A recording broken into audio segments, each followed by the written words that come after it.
Assalamualaikum warahmatullahi wabarakatuh. Selamat pagi, salam sejahtera buat kita semua.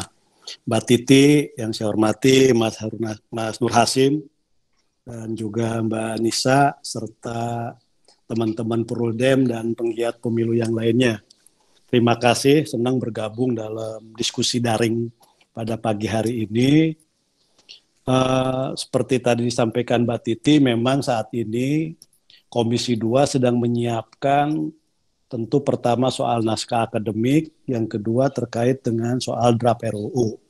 Kita sudah beberapa kali mengadakan pertemuan dengan Badan Keahlian DPR terkait dengan soal penyusunan draft RUU. Terakhir kita ketemu tanggal 6 Mei.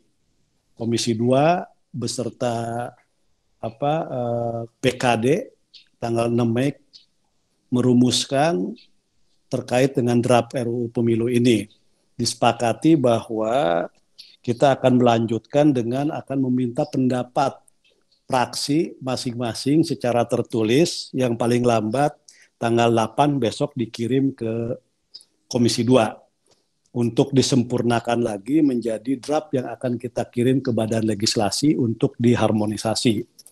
Nah, RUU pemilu ini penting. Kenapa kita bahas lebih awal? Dengan satu harapan, kita ingin selesai itu di akhir 2020. Kalaupun telat, kita ingin di awal 2021 ini sudah selesai. Pertama, untuk memberikan kepastian tidak hanya terhadap kelompok kepentingan yang memang berkepentingan dengan RUU pemilu seperti parpol dan lain-lain sebagainya, tentu untuk mensosialisasikan kepada masyarakat ada rentang waktu yang cukup. Karena pengalaman sebelumnya, RUU pemilu itu selalu dibahas dan diputuskan menjelang dekat-dekat ke pemilu. Nah, kita tidak mau hal ini kembali terulang, maka lebih awal. Nah, yang kedua tentu di dalam draft RUU pemilu ini penting buat kita semua, karena ini merupakan desain dan gambaran tentang sistem politik dan demokrasi kita ke depan. Bagaimana demokrasi kita ke depan, bagaimana sistem politik kita ke depan yang berkualitas, sistem politik yang memang memberikan transparansi, akuntabilitas, dan memberikan ruang kepada publik yang begitu besar, ini ditentukan di dalam rancangan undang-undang pemilu ini. Maka penting juga bagi Komisi 2 untuk membuka ruang seluas-luasnya bagi partisipasi publik untuk terlibat di dalam pembahasan RUU pemilu, supaya RUU pemilu ini tidak menjadi sesuatu yang eksklusif, seakan-akan hanya milik DPR, milik partai, sementara publik tidak terlibat di dalam pembahasan ini. Nah, ada beberapa isu krusial yang sebenarnya juga jauh sebelum tanggal 6 Mei ada draft yang sudah beredar di masyarakat. Dan di situ ada kegelisahan di tengah masyarakat, terutama mereka yang terkait langsung dengan RUU pemilu. Itu draft yang sebenarnya belum apa-apa, misalnya terkait dengan masa jabatan anggota DPRD tingkat 2, provinsi, dan juga gubernur. Dan itu sudah kita klarifikasi bahwa draft itu memang bukan draft yang sedang kita, itu awal sekali yang kita bahas. Nah, ada beberapa isu penting, Mbak Titi, yang ingin saya sampaikan, dan ini juga menjadi concern teman-teman semua. Pertama, terkait dengan soal keserentakan pemilu. Keserentakan pemilu ini tentu kita juga mengacu kepada putusan terakhir Mahkamah Konstitusi yang hasil uji materi teman-teman Perludem dan yang lain-lainnya. Nah, keserentakan pemilu ini itu coba kita dari 6 alternatif, ada satu hal yang menjadi concern di DPR itu tidak mau memisahkan antara DPR RI, provinsi, dan kabupaten kota. Maka pilihan terakhirnya, kalaupun tetap harus mengacu kepada putusan Mahkamah Konstitusi, karena kita kalau tidak bisa keluar dari itu, maka pilihan yang pertama itu tetap menjadi pilihan yang hampir disepakati oleh seluruh fraksi di DPR, yaitu seperti 2019 yang lalu, yaitu Presiden, DPR, DPD, DPR provinsi dan kabupaten kota. Berikutnya pemilih yang pilkada untuk keserentakan di daerahnya. Nah, ini juga menjadi isu yang sedang kita bahas secara terus-menerus di dalam draft, dan tentu nanti juga akan membuka ruang buat partisipasi publik untuk memberikan masukan terkait itu. Walaupun masih sebagian besar, ini terus terang Mbak Titi juga, kita di teman-teman di DPR, di partai, masih ada keinginan sebenarnya untuk kembali ke pemilu seperti 2014 yang lalu, antara legislatif dengan presiden itu dipisahkan. Tapi ya karena sudah ada putusan Mahkamah Konstitusi, tentu kita tidak bisa berkreasi di luar itu. Nah, selain itu ada isu juga yang menjadi hal-hal lain yang penting. Sebenarnya ini isu musiman. Isu musiman tiap 5 tahun sekali lah ini kan, itu kan isu klasik. Tentu yang pertama adalah tentang sistem pemilu. Tentang sistem pemilu di draft yang akan kita nanti bahas, draft yang kemarin 6 Mei yang beredar, itu bukan draft yang disepakati, karena kita masih meminta pendapat mini praksi itu. Memang ada 2 alternatif yang sedang dibahas, yaitu alternatif masih tetap sistem terbuka, yang kedua ada beberapa praksi yang ingin tertutup. Yang ingin tertutup itu ya PDIP, itu udah jelas pengen tertutup. Jadi yang kedua Golkar, walaupun masih ada ruang untuk misalnya menggabungkan ada sistem varian lain. Nah, pengusung terbuka kecuali Gerindra yang belum menentukan sikap, tapi kayak terakhir tanggal 6 Mei secara verbal, nanti kita akan lihat besok secara resmi dari praksinya, itu Nasdem, PKB, PKS, Demokrat, dan juga saya yakin PAN itu tetap ingin sistem pemilu ini terbuka, karena kita ingin memperkuat partisipasi publik, terutama diberi kebebasan. Hak yang eksklusif sekarang di publik itu adalah hak untuk memilih anggota DPR, anggota legislatif yang mereka pandang baik. Yang kedua juga kita ingin menghindari tumbuhnya kembali oligarki elit partai dalam menentukan calon-calon terpilihnya. Nah, isu ini masih tetap menjadi isu yang saya yakin ini menjadi isu yang tetap menjadi perdebatan di DPR. Jadi kalau lihat dari komposisinya, tinggal nunggu sikap dari Gerindra.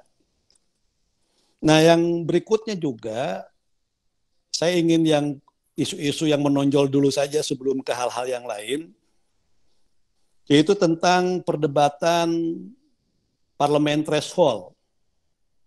Jadi parliamentary threshold itu alternatif pertama itu 7% dan berlaku nasional.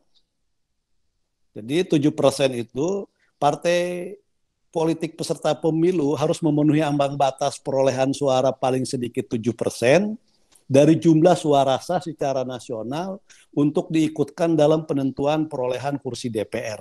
Jadi dan berlaku nasional.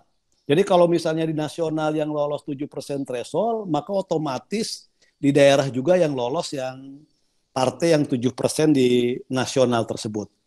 Nah, alternatif yang kedua dari ini adalah 5% untuk DPR RI, 4% untuk DPRD provinsi, dan 3% untuk DPRD kabupaten kota. Jadi berjenjang. Jadi nasional, provinsi, dan kabupaten kota itu isu thresholdnya beda-beda. Dan ini diinikan untuk oleh PDIP ya. Jadi kalau yang 7% itu saya sebagai gambaran saja, dan ini belum sikap resmi praksi, tapi ini masih secara verbal yang ada dinamika di Komisi 2 yang perlu saya juga sampaikan ke teman-teman semua. biar teman-teman juga tahu apa dinamikanya yang ada di Komisi 2. Kalau yang 7% tadi Nasdem dan Golkar ya. Nah, yang alternatif kedua itu PDIP, dan alternatif ketiga 4% untuk DPR RI dan 0% untuk DPRD provinsi dan kabupaten kota. Nah, ini apa diusung oleh partai-partai apa ya, seperti yang saya lihat mungkin P3, partai-partai PAN masih tetap ingin 4%, dan juga PKS waktu apa Kang Mardani nyampaikan juga 4%. Nah, ini tiga alternatif yang apa ada di Komisi 2. Jadi kalau misalnya kita lihat range apa untuk parliamentary threshold itu adalah 4-7%. Jadi minimnya 4%, maksimalnya 7%. Dan tentu nanti ketika pembahasan akan ada dinamika. Nanti tentu saya yakin akan ada titik temu. Di mana titik temunya, kan itu nanti akan kita lihat. Nah, yang isu yang berikutnya juga yang tidak kalah menarik itu adalah soal distrik magnitude. Nah, distrik magnitude ini memang ada dua alternatif. Yang masih menginginkan 3-10 dan 3-8. Sebenarnya untuk 3-8 itu diusung oleh Golkar, itu inginnya untuk DPR RI 3-8 dan untuk DPRD provinsi dan kabupaten kota 3-10. Nah, PDI saya yakin juga tidak keberatan. Secara politik sebenarnya juga Nasdem juga tidak keberatan, tapi sikap akhir Nasdem itu yang kedua 3-10 tetap seperti hari ini. Jadi Nasdem termasuk yang secara resmi sikap politiknya itu di 3-10 kursi untuk distrik magnitude tetap seperti hari ini. Provinsinya juga tetap 3-12. Ini isu yang juga ada di DPR. Nah, yang berikutnya juga terkait dengan isu konversi suara. Jadi isu konversi suara hampir semua sepakat itu menggunakan Sunleg ya. Dan yang berbeda adalah angka pembagi pertama. Ada yang tetap 1, angka pembagi pertamanya. Ada yang memang ingin dimulai dari 1,5 misalnya, dan seterusnya. Jadi tidak dimulai dari 1. Isu juga yang masih ada terkait dengan soal presiden threshold. Jadi presiden threshold itu tetap ada yang ingin tetap 20% parlemen dan 25% dari suara yang sah. Tapi juga ada yang menginginkan presiden threshold itu berubah. Jadi di paling minimal 10% parlemen dan suara sekitar 15%-an. Nah, ini isu-isu yang relatif menonjol di parlemen, di Komisi 2. Nah, selain isu-isu tersebut, juga hampir sebagian besar dari Komisi 2 juga nanti terkait dengan soal bagaimana melakukan modernisasi di dalam pemilu ke depan. Itu juga sebagian dari besar ingin memasukkan teknologi informasi itu ke dalam RUU pemilu ini. Jadi misalnya tentang elektronik rekapitulasi. Jadi elektronik rekapitulasi ini sebagian besar memang ingin dimasukkan ke dalam RUU pemilu. Dan juga isu-isu yang lain yang dalam kerangka untuk memperbaiki kualitas dari pemilu dan kualitas dari demokrasi juga itu menjadi hal-hal yang penting yang di Komisi 2 dan BKD ini sedang kita rancang untuk dijadikan draft terkait dengan RUU Pemilu ini. Nah, yang berikutnya kami juga ingin sampaikan bahwa tentu Komisi 2 juga berkepentingan untuk bisa mendapatkan masukan dalam dengan cara membuka ruang partisipasi publik untuk memberikan masukan dalam pembahasan RUU Pemilu. Misalnya kalau di partai-partai, di praksi-praksi, tentu seperti Nasdem sudah beberapa kali, baik secara langsung sebelum pandemi COVID ini, kita coba melibatkan para kelompok di luar partai, dan ketika pandemi juga kita meminta masukan melalui diskusi virtual dari para penggiat pemilu.